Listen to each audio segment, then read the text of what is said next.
Good morning, Bucknutters. Welcome to the Bucknuts Morning Five here on Friday, December 20th, 2024. I am Dave Biddle. I'll be joined by Jonah Booker in just a moment. Oh, it's game time. Almost.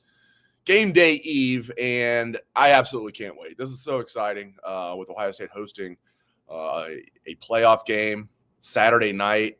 And I know Tennessee's been down for a lot of years, but they're still a name brand. This will be really cool. These teams haven't played since Peyton Manning was Tennessee's quarterback. About 29 years ago in the Citrus Bowl. So really looking forward to tomorrow night. Jay Book and I are going to start off with our predictions. We're going to get Jay Book's, what's he concerned the most about? What is Jay Book most confident about when he looks at this matchup? We're going to delve into all that. We're going to look at some other CFP games.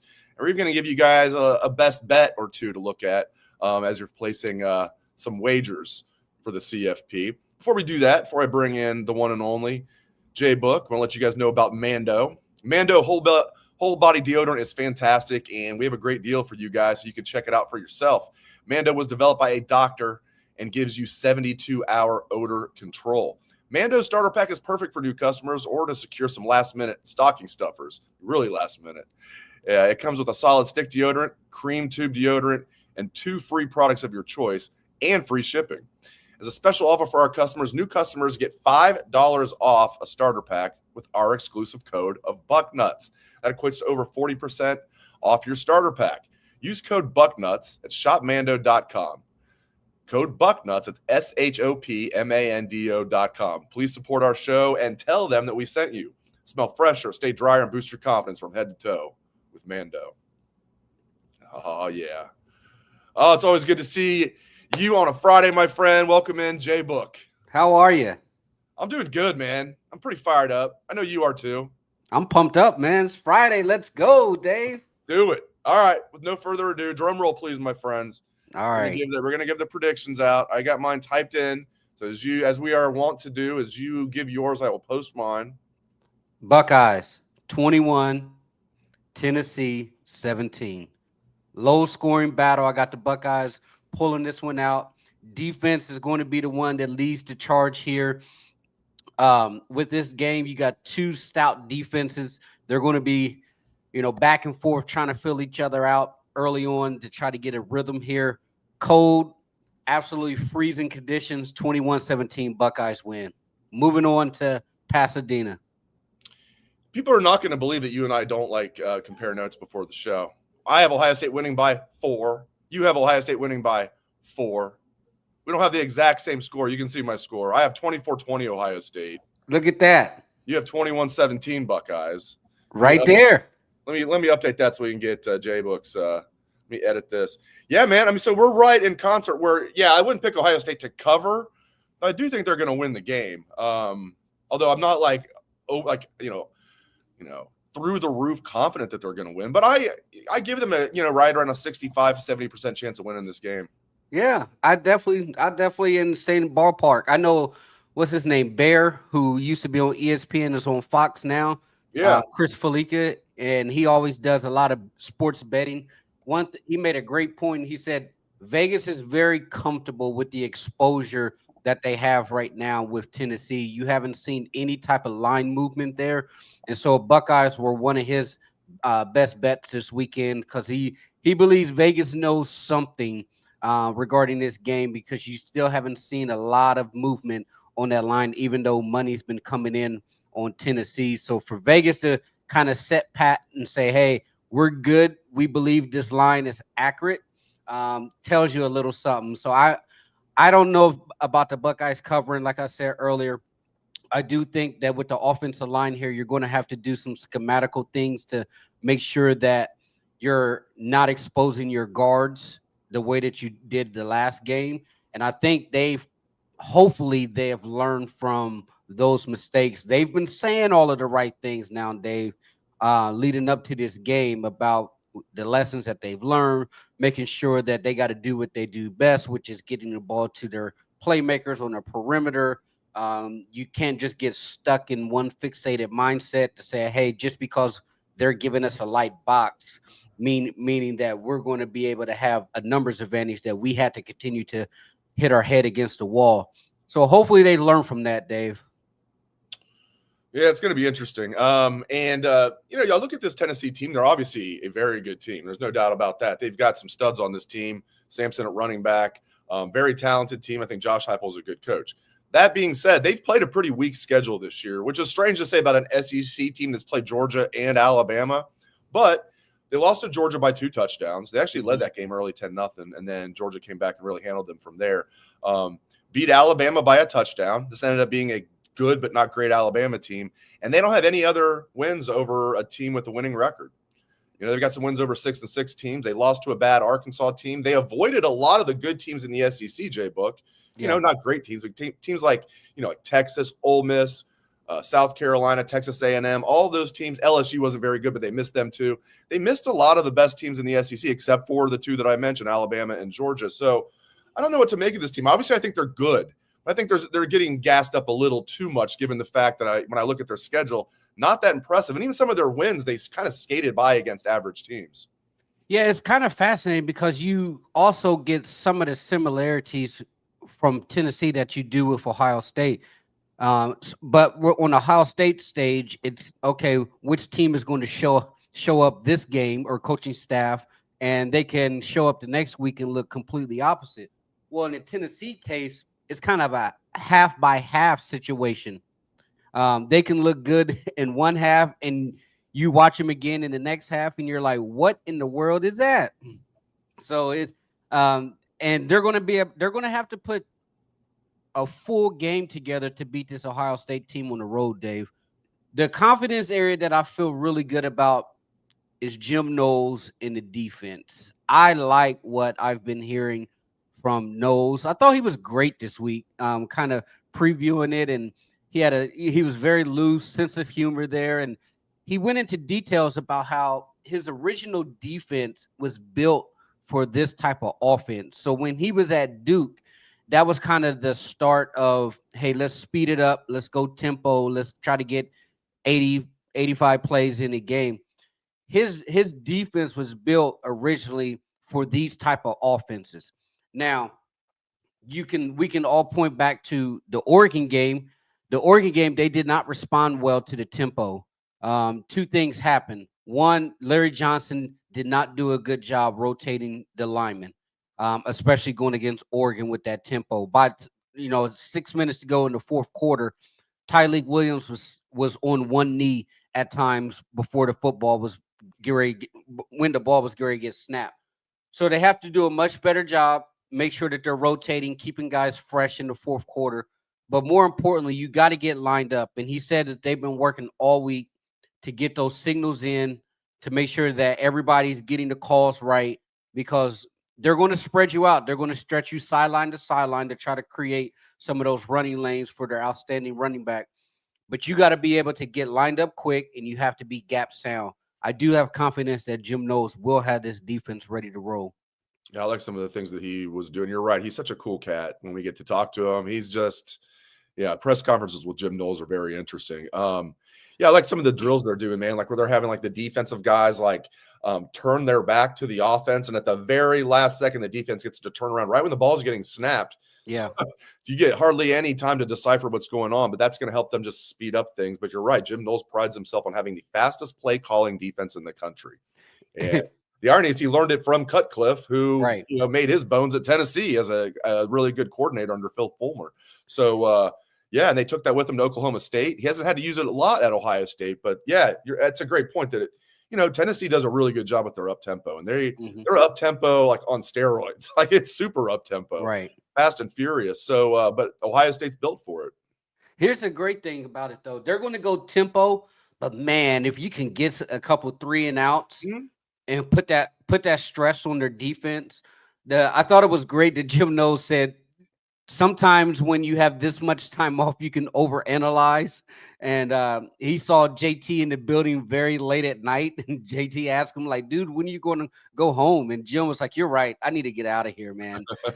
He says there's sometimes as a coach, when you have this much time to prepare and the game's so big that you can screw it up because you overanalyze. And he had to pull himself back and said, all right, get out of here, man. Or you're going to screw this game plan up trying to overanalyze everything, because They said they went back to watching some of the games that Tennessee really struggled against, the Arkansas, the Georgia game, and saw some things that those teams were able to throw at them to cause them fits. And you, as a defensive coordinator, you're going to watch. You're going to watch what that offense does whenever they throw certain elements of the defense that we currently do. I thought that was very fascinating and very straightforward with him, just kind of going into his mindset and how he's breaking down his game. Now, on the flip side of the ball, Dave, they're going to have to do something that they haven't really done all year. If Tennessee's going to play fast, you kind of have to speed up what you're doing on offense. And this was a talking point this week, which to me, it makes zero sense on how they operated this offense this year, Dave. And here's why I say that. You have one of the most explosive offenses when it comes to playmakers in all of college football. You have NFL wide receivers galore. You have 2 NFL running backs. You have a quarterback that you believe will be on the NFL roster. But they deliberately decided to play slow. They're in the bottom 5% of pace of play in all of college football, which doesn't really make sense when you look at the talent on this offense. And Ryan Day has complained about the number of plays so many times this year. And every time I hear it, I just want to pull my hair out. It was like, dude, what are you talking about? Like the pace of plays are the plays are down because one, every single Big Ten team that you come across, they're purposely deciding I'm going to milk the clock. I'm going to run the play clock down to under 5 seconds. And I'm doing that strategically because I want to limit the amount of plays that Ohio State offense has. Now you turn around on our end and you're saying, hey, we're going to go ahead and help you with that. And we're also going to play slow. That's why I was like, it doesn't make sense. Like why you decide to operate that. And Bill Landis asked Dave that Ryan Day that this week, and he said we wanted Will to be able to look in the eyes of the offensive lineman when we want to be able to talk about the down and distance. We want those offensive linemen to be able to come to the huddle and communicate. There's something to be said about that. And I'm like, okay, that's fine, well and dandy, but hey, get up, put some stress on the defense. And that's why I think this game with the offense, you got to be able to speed it up. It's going to be a clash of styles. If you want to go slow, Tennessee goes fast. Your defense gets the football back for you. You got to be able to sustain drives, but you have shown whenever you do play fast, you're typically playing at your best, a la when you were going in the 2-minute drill against Michigan. Yeah, it's mind-boggling. It really is. I mean, you nailed it. It's just they did exactly the opposite of what they should have done all year as far as instead of playing slow, they should have played faster. Michigan, they had the worst game plan I could possibly imagine coming into the game. And then what made it worse was they never adjusted when that game plan proved to be hot garbage. Disappointing. They have a chance tomorrow night to silence some of their doubters and make up for it. But, geez. Let me ask you this, man. Luke Montgomery, assuming it's not 100%, but it sure sounds like Luke Montgomery's going to start at left guard. What do you make of that? Like, all of a sudden, he's the answer. He's going to be the 9th different starting offensive lineman this year. They'll have 6 different starting combinations, but he's the 9th different player to start on the offensive line this year if he does start tomorrow night. I don't know what to make of that. I'm in the mind frame is holy moly. What's the little meme say? That's a bold move. Let's see if that works out for him. That's a bold move, Cotton. Yeah. But when you're tinkering and you're experimenting with the offensive line in late December in the playoff game, one or two things are going to happen, Dave. They're either going to be right or it's going to be an epic disaster. I have never heard in my life, and with championship aspirations on the line, that you're rotating guards and stuff here. But it's fascinating because you would have thought that, hey, if we're going to rotate our guards, that Tegra would be the guy that you're moving out of there. I mean, he's graded out when you look at PFS. Tegra, no disrespect, is graded out one of the worst offensive linemen on the team and one of the lowest graded guards in all of the Big Ten. So if I was trying to make a switch, then it would probably be Tegra. Leave your entire left side in place because Austin and Donnie and Carson, they got a game together under their belt. Let them build on that, and then you plug Luke into the right side and let him start to work with Fryer. But it's interesting because if they are truly going to rotate these guards, then it's going to be fascinating to see. I don't know if it's going to work, Dave, but that's why I said earlier, I think you definitely got to scheme around what you're working with the offensive line. But hey, Luke Montgomery, let's go, man. Let's go. This is your time to shine. You're an Ohio boy. This is why you come to Ohio State. You come here to play on the biggest stage. Don't go out there soft.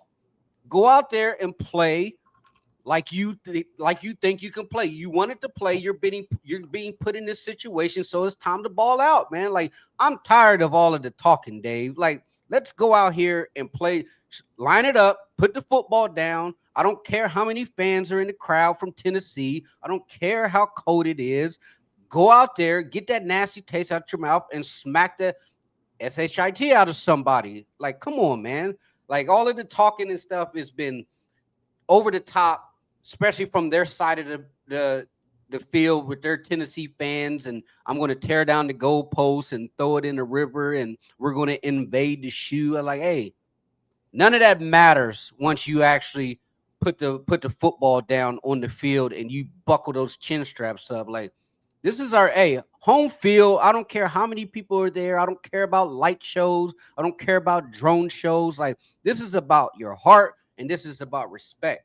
And respect who you are as far as a Buckeye program, and go out there and play some football, man. Absolutely love it. Amen. J Book and I have much more to get into. We have college football playoff tonight with Notre Dame and Indiana, the Battle of Indiana. Whoever would have expected that? And then, of course, the 3 games tomorrow, with the nightcap being, of course, Ohio State, Tennessee. So we're going to get into that. We're going to give you guys a best bet or two. But I'm going to let you guys know about our other sponsor. Awesome idea here. Awesome company, Future Fans. It's a great way to teach little kids all the intricate rules of football in a fun way. Have you guys ever tried to explain football to a little kid? I mean, it's near impossible to make sense. I have 2 daughters who play tennis. That's not a hard sport to explain the rules, although the scoring's a little weird. But it's easy to explain when you just have to tell them the scoring is weird. But I was trying to teach them, because they know I'm so into football. My wife likes watching football. I was trying to teach them about football. All right, their heads were spinning regarding things like 4 downs to pick up a first down. It's like speaking a foreign language to them. So I'm going to tell you guys about Future Fan Sports, a new brand. It's based here in Columbus that helps little kids become big football fans by embedding the rules of football into parallel games and activities that make it easy for a kid to understand. The way they teach in these storybook-led activities boxes is absolutely genius. Here's an example.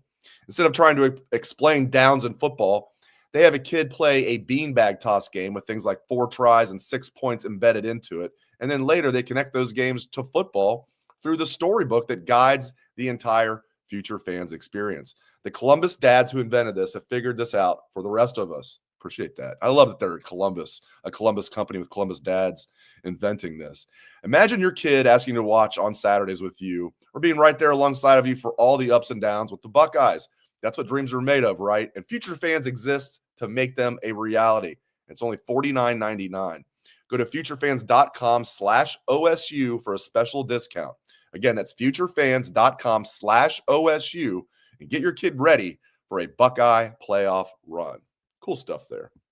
All right. Yeah, man, I can't wait. So, Battle of Indiana tonight. Can the Hoosiers pull the upset there? About 7.5-point dogs. It's going to be a good one, Dave. I like Notre Dame in this game. I just think that they're playing some of their best football right now. Marcus Freeman has those guys ready to roll. I think there's definitely going to be a talent discrepancy here. Indiana, great season. But, man, if they did pull that upset, Dave, how crazy would that be, man, if another Big Ten team marches forward? But I think it's going to be Notre Dame.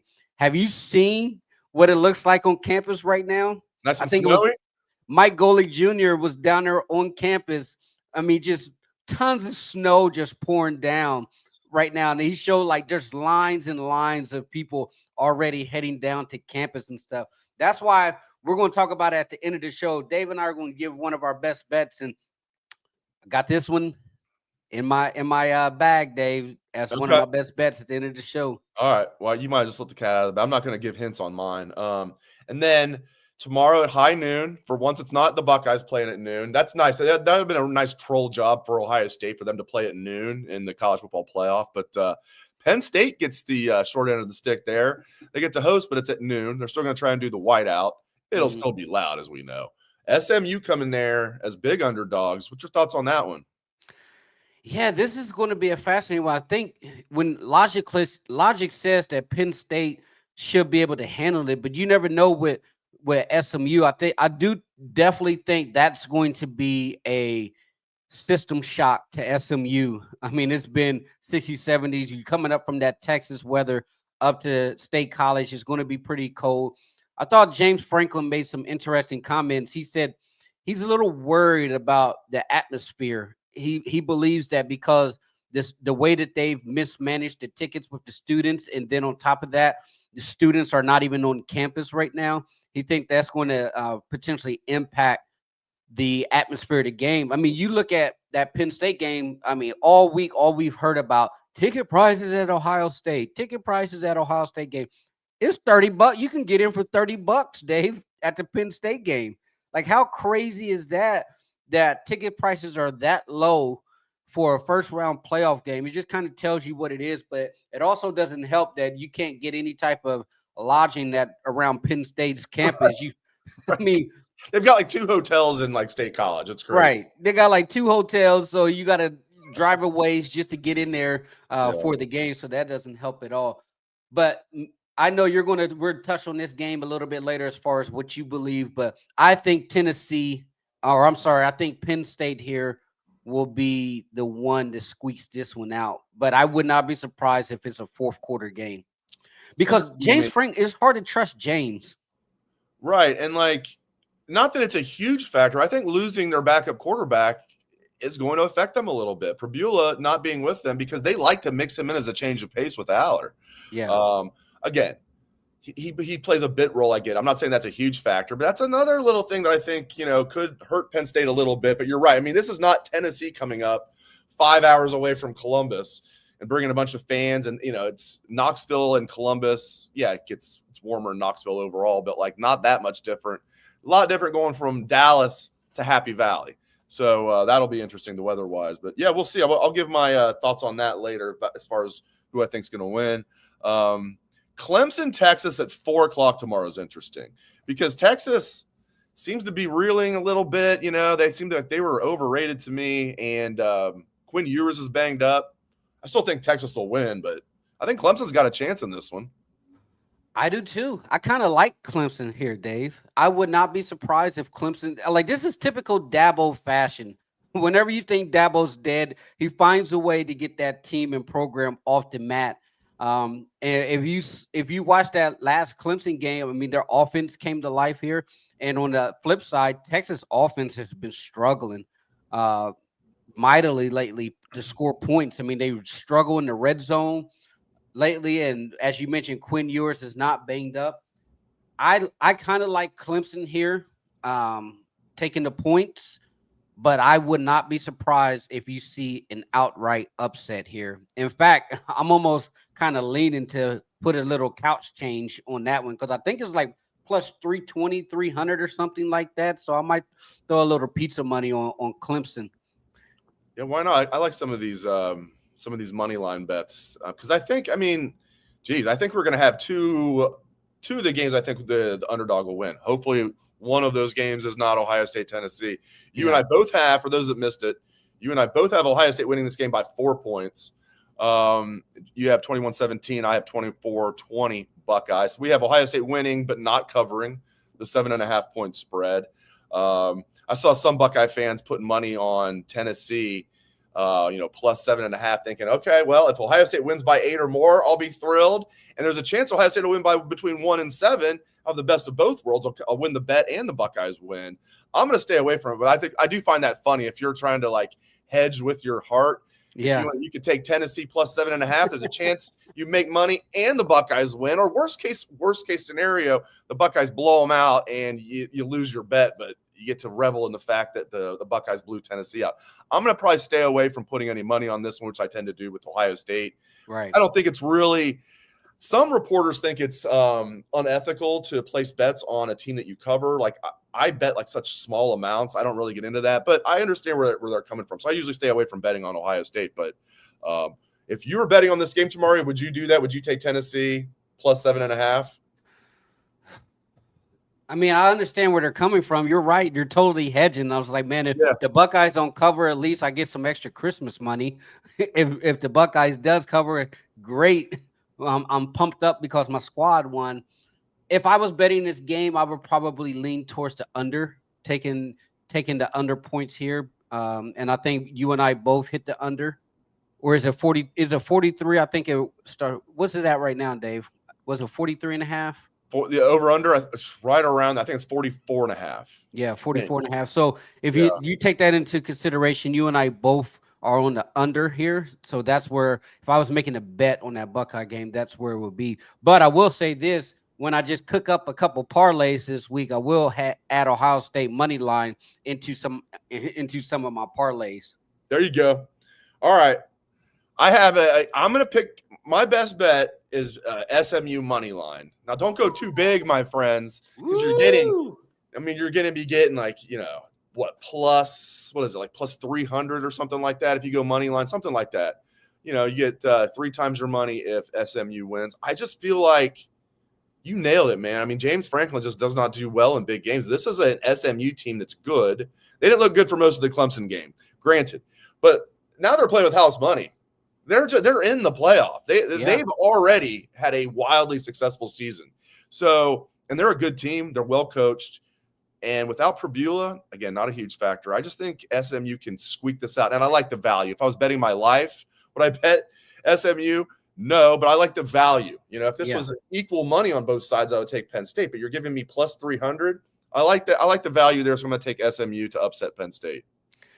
Man, Dave, bold move here. So I mentioned earlier the weather for this Notre Dame Indiana game. It's going to be snowing. It's going to be cold. So what happens in these type of high profile games, Dave? You usually have some teams, and Ohio State doesn't do this. Ohio State doesn't have like script plays, they said, which that's a whole nother conversation for those opening series. They should. Yeah, they should. But most teams have script plays to open the game, 12 to 15 plays that you practice all week. And so you're really dialed in.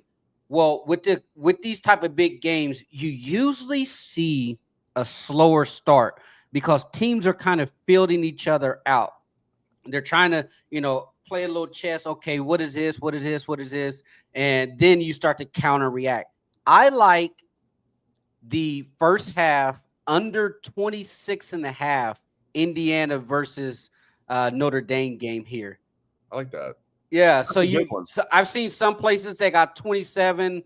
So you're basically saying, hey, 4 touchdowns or 27 points. Do you see that happening in a snowing condition, cold weather? Both teams are going to be trying to fill each other out early. I can see a situation where the offenses on both sides come out punting the football here. Notre Dame is kind of a ball control type of offense with Riley Leonard in their rushing attack. So my best bet for the week is I want to take that 26.5 first half under total. I think I'm going to tail you on that. I'm going to jump on board with you there. I really like that. I like how specific that is. It's not an over-under for the game. 1 half, and you broke it down perfectly because bad weather, teams are coming off 3-week breaks, and they're going to be feeling each other out, like you said. Yeah, I could see this being low scoring in the first half. We'll see what happens. And, both teams are going to be running the ball, seemingly running the clock. So, okay. So now I got 2 best bets, mine and yours.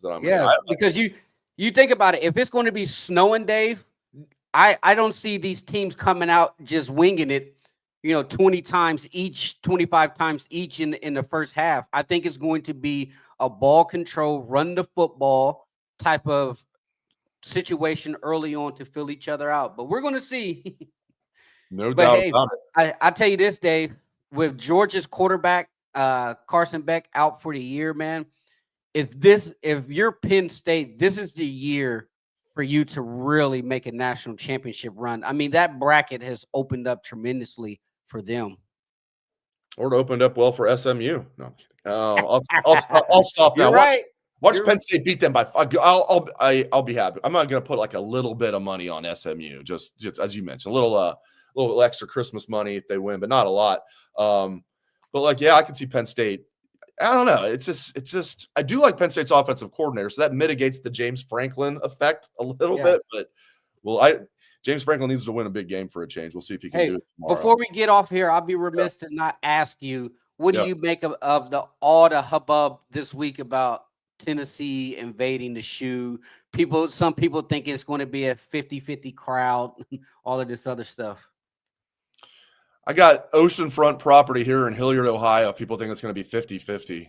There's just no way it's going to be 50-50. Give me a break. Like 70-30 will disappoint me, but it sounds like there's a chance it could be 30% orange in there. It's not going to be more than that. I think it'll probably be 75-25, which is still a lot. We're not used to seeing that. We're used to Ohio State. When people talk about taking over a stadium, we know what that looks like, being Ohio State fans. Going over to Indiana and 80% Buckeyes are there. Going to Cal Berkeley and it's 90% Buckeye fans in their stadium. Or 50-50, at Michigan, some of those years when Michigan was down. It's not going to be like that, in my opinion. It's not going to be like that. I would, if I had to bet, I bet it'll be 75-25. We have an 80 here. Our good friend Bobby Carpenter on his show with Slagle the other day, they were talking about it, and I thought it was interesting. Bobby said that he spoke with some people directly at Ohio State, and they're kind of right in line with you. They think it could be a 70-30, more like an 80-20 type of split. There was a whole big, dust up when the tickets firstly came on the market regarding like the code, like Tennessee fans were getting access to like the season ticket holders code or something like that. And according to Ohio State, they were able to go back and track those tickets. And I guess that allotment that they initially released, it was only 10,000 actual tickets. But somehow they said that out of those codes that got released, only 700 tickets went directly to Tennessee fans. So I think it's a lot of it's overblown. The Tennessee faithful, I mean, that's all they talk about the entire week, Dave. You really, when you look at Tennessee social media, these guys are ridiculous. You barely even heard any talk about the game, like, oh, our matchups here, our matchups there, we favor here, you guys favor there. No, it was all about tickets, and we're going to go to a local tavern or something like that. But it's all of the talk. I think it's been completely overblown. I'm sick of it. I want Ohio State to send them packing, have them marching back south with a sad look on their face before Christmas. Buckeyes by 50, Dave. No, I'm just kicking. 21-17 is my prediction. That's so funny. We both have them winning by 4. Absolutely love it. Yeah, and the more I think about it, low scoring is probably the way to go there. I kind of like your score better than mine. Regardless, Buckeyes win the game. We'll be happy. And I'm happy that Jonah Booker is probably, I don't want to say 100%, probably going to join me for the late night, early morning edition of What We Learned Live after the Ohio State-Tennessee game. So that was good news yesterday. You said you could probably hop on. So looking forward to that. Thank you as always, sir. Appreciate all you do. Your fan club loves you, and rightfully so. He is Jonah Booker. Thanks to Jay Book. Thanks to all of you. Again, join us tomorrow, What We Learned Live after the game. Thanks, everybody. Enjoy the game tomorrow. Go Bucks.